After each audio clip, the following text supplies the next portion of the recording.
Welcome or welcome back. I'm Chris. Not with me today is Kris Jr. He's in school. I'm here on this beautiful spring morning underneath Kris Jr.'s 1982 Ford Mustang GT to try to fix a problem and a mistake. If you saw our last video, Suspension Nightmare Part 2, you'll remember that we were under the car for a day and we did some maintenance things, but the main thing we tried to do was try to lower Kris Jr.'s car. It has an off-road ride height of almost 5 inches in the rear wheels, between the top of the wheel and the fender. Let's take a look at that. Here we go. And yes, the car is up on blocks right now, but this is how it rides on the ground also. This is 4 3/4 inches roughly. Here are the old springs we removed out of it. We put some other springs in it. The other springs are about 2 inches shorter than these springs. And the car did not change at all. It's the exact same ride height as it was. This situation greatly perturbed and confused us.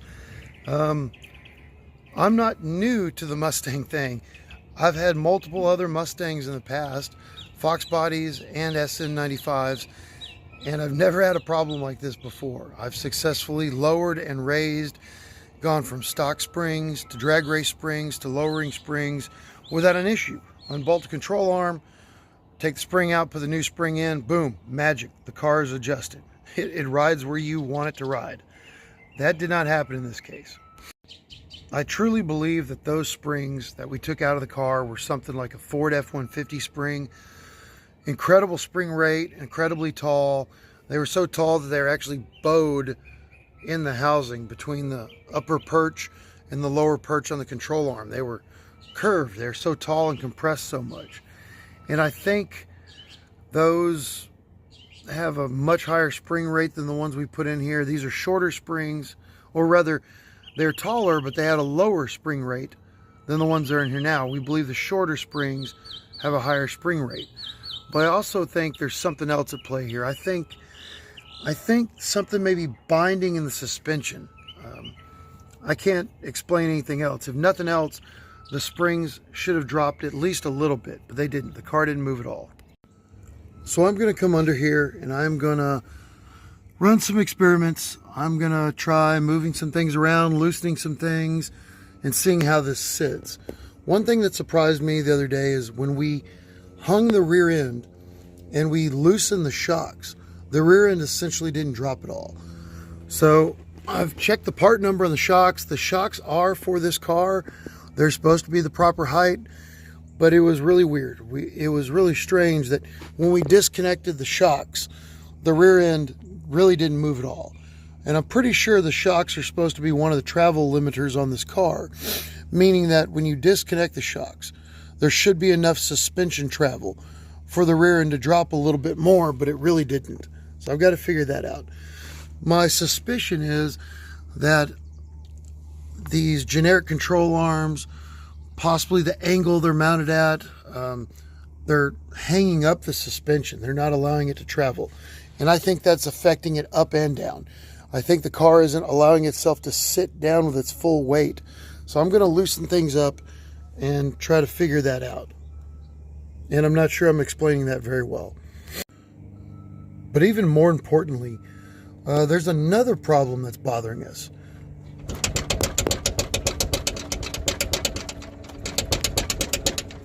We don't know what that is. That is a loud, hard knocking, and it's gotten worse. My hypothesis is that part of that is that we remove the sway bar, which I'm going to put back at the end of this project. It has gotten worse since we removed the sway bar, and the car definitely has more side-to-side travel than it did. But that's not all of it either. I just don't know what that sound is. I am hoping that it is something just simple like the exhaust hitting the frame or something, but I'm not seeing that. And I don't think that's the case. I don't think it's exhaust related, because it only happens when the car transfers weight front to back. when you accelerate and you let off and the car transfers front to back. In the last video, we heard this knocking sound. We saw this front control arm on the passenger side was loose, like the bolting location on it was loose, rocking back and forth, and I really thought that was the problem. So we pulled it out, found out that was not the main problem, put it back, and I think we jumped to conclusions thinking that was the problem, and now I've got to do some hunting and figure out the actual problem. And now I'm kind of wondering if this upper control arm isn't part of the problem. I'm also kind of thinking that all the control arms, these cheap generic Chinese control arms, are all pretty loose. Anyway, I've got to dig into this. Like everything we do, no idea when you're going to see this. This is my only day off this week, and I've only got a couple of hours this morning to work on it. So I'm going to dig in, and I probably can't film most of it. But join me and have as much fun as I'm having. We notice that when we're driving, the sound is even louder inside the car than outside the car. And if you get right here over the hump between the back seat and the tire well,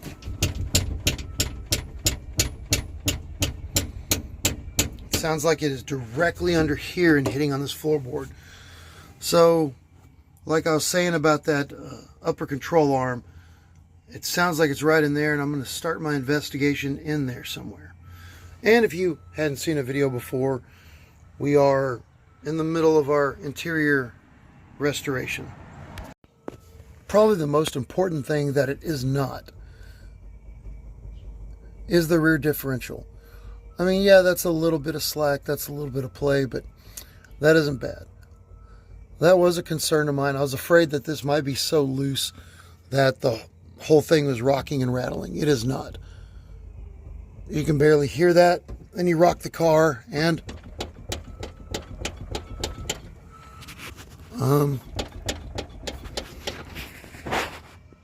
still not sure where this is coming from.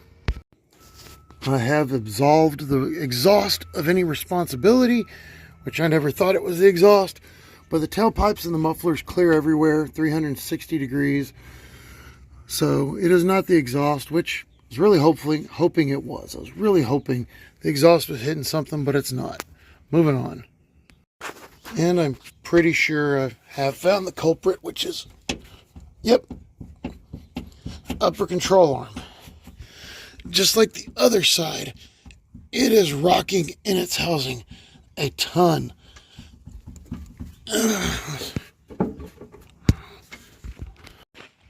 And just like on the other side, it seems like the bolt is tight on both sides. It appears the bushing is okay. It just appears that the rod through the bushing, the opening for the bolt, is just loose. It's even worse than the other side. It doesn't show up well on camera, but I can rock that by hand, and then if I put my foot up on the car and rock the car side to side, you can definitely tell that's where it's coming from. Yep, look at the relation of that upper control arm with everything else. I don't know if you can see that on camera that well, but the body is rocking all around that upper control arm. I guess I'm going to get some wrenches and tighten that down and see if it helps at all, but I really don't think it is. I am feeling pretty stupid right now. Turns out that upper control arm bolt had backed itself out quite a bit and was completely loose in the housing. The bolt appeared to be hand tight when I was feeling it with my hand, but when I got wrenches on both sides, I probably took, I don't know, 2 or 3 full turns out of it, and now I rock the car. Just regular squeaking and rubber sound.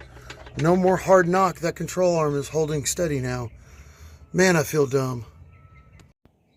I'm feeling even dumber, but now I rock the car hard. We just have the usual amount of squeaking and moaning and groaning from a 40-year-old car. I can't believe all that was that one bolt. Can't stress enough how stupid I feel. The good news is that my stupidity means that there's no actual damage to the car. I tightened a bolt and that problem is fixed. And that was the problem that actually worried me. That's the one I thought was going to be something structurally damaged and it's going to be a major problem. Again, the bad news is that means I'm just really stupid. It also means that my hypothesis about the suspension being bound up and too tight and unable to move freely is wrong. The suspension was so loose it was knocking and clacking. The bolts had backed out that far. So that's not going to be the problem with that. I guess now I'll yank the wheels and see what I can get done about the springs. Up here's where the worst knocking was. I'm shaking the car back and forth. Nothing happening up here now. That's a good thing. I'm hoping that with the car suspended and the rear end hanging free, I'm hoping I can support the control arm with the jack. Just take the weight off this one bolt, pull this one bolt, lower the control arm, and then pull the spring and replace it. But I'm not so sure. I've already tried this for a couple of minutes, and I just cannot get that control arm to a point where the bolt is not under extreme tension. My fear is that I'm gonna lower this control arm, pull this spring, and not be able to get it back together because that's kind of the way things have been going. All this stuff that I used to do by myself in my garage, I'm really struggling with here lately. I don't know if it's age and stupidity or what. I was able to find a nice, even medium balance where the bolt slid out nice and smoothly. So I'm hoping that means when I lower this, swap the spring, I can put that right back the way it was by myself. I'm not counting on it though. It actually popped right out of there pretty easily. Now let's see what I can do about this whole spring height thing. Again, old spring, new spring. I think what I'm going to do is get the cutting wheel of death and I'm going to cut a couple of coils off this and see how that sits. I know it's not how you're supposed to do it, but that's what I'm doing. I took the spring out, jacked the control arm back up into position. Now I'm going to measure the height from the top spring perch to the bottom spring perch and figure out what that is. On this, from the back lowest point of the spring perch to the back highest point of that spring perch, it looks like right at 12 inches. So that means my spring, the absolute shortest it can be is 12 inches. And if it's any shorter than that, it can pop out when the suspension's at its full travel. It's really weird. The spring I just pulled out of this car is showing 12 inches at its height. This one is showing 12 inches right here. So it looks like if I cut one coil out, it'll make it the same height as that. That doesn't make any sense.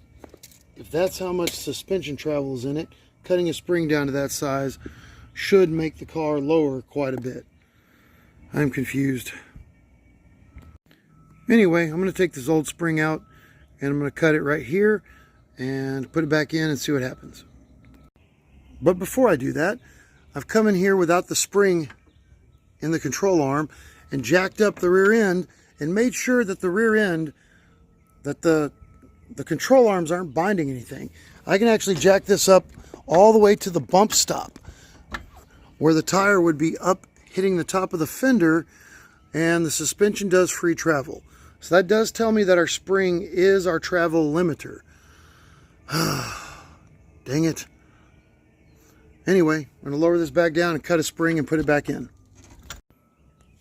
This is not the proper way to lower a car. Do not do this at home. Done. Quick, easy, dirty, incorrect. Again, do not do this at home. That was a spring install on easy mode. I put in the cheat code. I can't believe we didn't do this the other day. That was way too easy by myself. 3 minutes. Holy crap, I feel dumb for all the struggles Junior and I had the other day. I've been teaching that boy all wrong. Unreal. I'm absolutely coasting through this thing. I'm doing it insanely quickly. Things are going amazingly well. And then the spring popped off and snagged around this brake line, and I'm having a hell of a time getting it off. I'm gonna have to get a screwdriver or a pry bar and pry the spring open and get the brake cable out of it. I have no idea how I got in there, but that has taken longer so far than the entire other spring took. That's just Green Hill luck right there.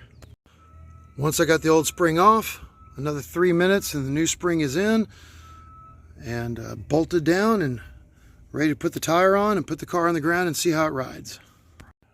Here it is on the ground. The passenger side looks a little bit different, but the driver's side really doesn't. I do not understand that. Let me go get a ruler and see for sure. I can't really hold this thing and measure at the same time. Using the same method we used the other day. Alright, so the passenger side is 2 3/4 inches, just short of 3 inches. So in other words, the passenger side is just now to stock Fox body ride height. Oh my God, that's annoying. The driver's side. Oh, actually it's like 3 1/4. So it's down an inch and 1/4. So I mean, it's better than it was. And I guess that'll look a lot better once we get Junior's 17x9 Cobra R's in here. So anyway, that is what it is. It's the best it's going to get for now. I was about to go test drive this thing and saw the freaking sway bar sitting on the ground and remembered I promised to put it back in. So I got to put the car back up in the air and get this thing in. Dang it. Putting the sway bar in back by myself has been twice the work it was to do both springs.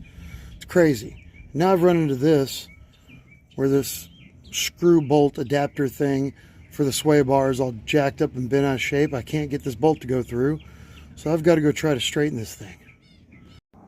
Trying to bend this thing back into shape did not work. The back of it actually split apart. I'm just going to put it on with the big washer on this backside, try to get it in there any way I can. This is ridiculous. I'm out of MAB gas, so I couldn't heat this up to bend that back the way I want. I've just got to try to get it on the car and figure it out. This thing's completely ruined. Even the female end of it is just stripped out. Once I got it lined up, the bolt wouldn't go through it. And I'm running out of time. You can see I'm no longer in the shade. It is afternoon. I'm running out of time. So I'm just going to run a regular bolt with a nut and some washers through it and tighten it down and hope for the best. Good enough. Sway bar's in. Time to finally drive this thing. Let's go see how this thing does. So far it's a lot quieter in the back. The weight transfers back and forth. It's not knocking like it was. You can actually physically feel it before it was so loose. So it's a lot better.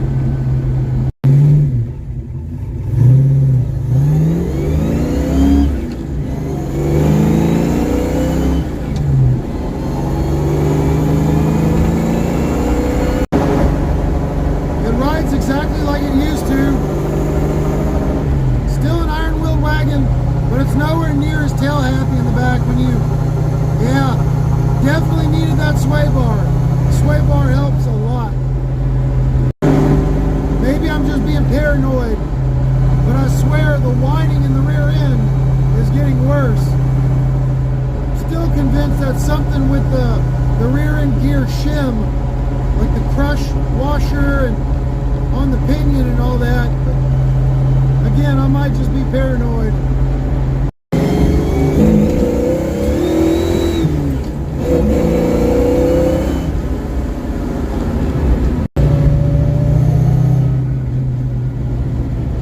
That's cornering just fine.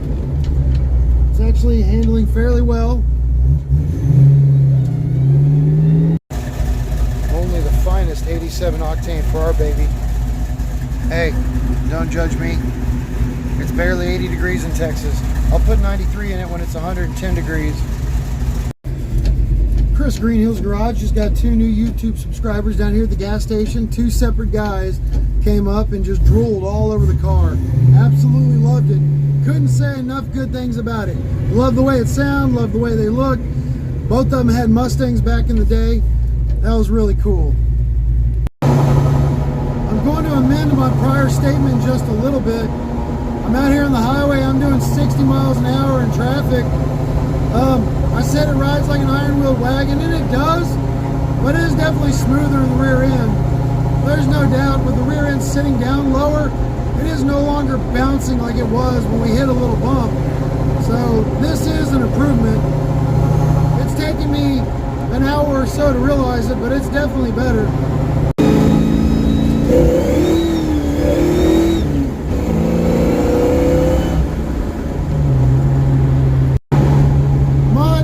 Much straighter today with the roll bar back in. I didn't know how much that roll bar meant until we took it off and the thing started wagging in the rear end. It is much straighter now. It just blows the tires off and stays pretty straight now. We're out here at our beautiful mud puddle, lake. Wanted to get a couple of pictures of the car in front of what's left of the lake. After 2 years of drought, it is not much. Water is pretty low, as you can see. Boat ramps all closed and everything. The water used to come all the way up under this boulder here, and you can see it no longer does. Anyway, it's enough sightseeing. Back to the car. Well, that's it. Successful test drive. It's sitting much better. I wish it was about a ½ inch lower on each side, but it is a lot better than it was. And I believe it's settling a little more, so I'm happy about that. Thank God this nightmare is over. I was seriously losing sleep over this. Let me show you the meme that I made for my wife. It's not perfect, but it's good enough. Maybe in the future, if Junior wants, we'll put actual lowering springs on it for a different spring rate, but it handles a lot better than I thought it would. It rides smoother than I thought it would. And I'm happy with it. And I think when Junior gets here and sees it, he'll be happy with it. But he's not even going to be home till tonight after dark, so he won't get to see it for a while. But anyway, that's it. I'm done with this. Hopefully the next time you see us, we'll be back to our regularly scheduled interior restoration, cutting out cancer and welding in patch panels and getting the interior restored in this car. Thanks for watching. I appreciate it.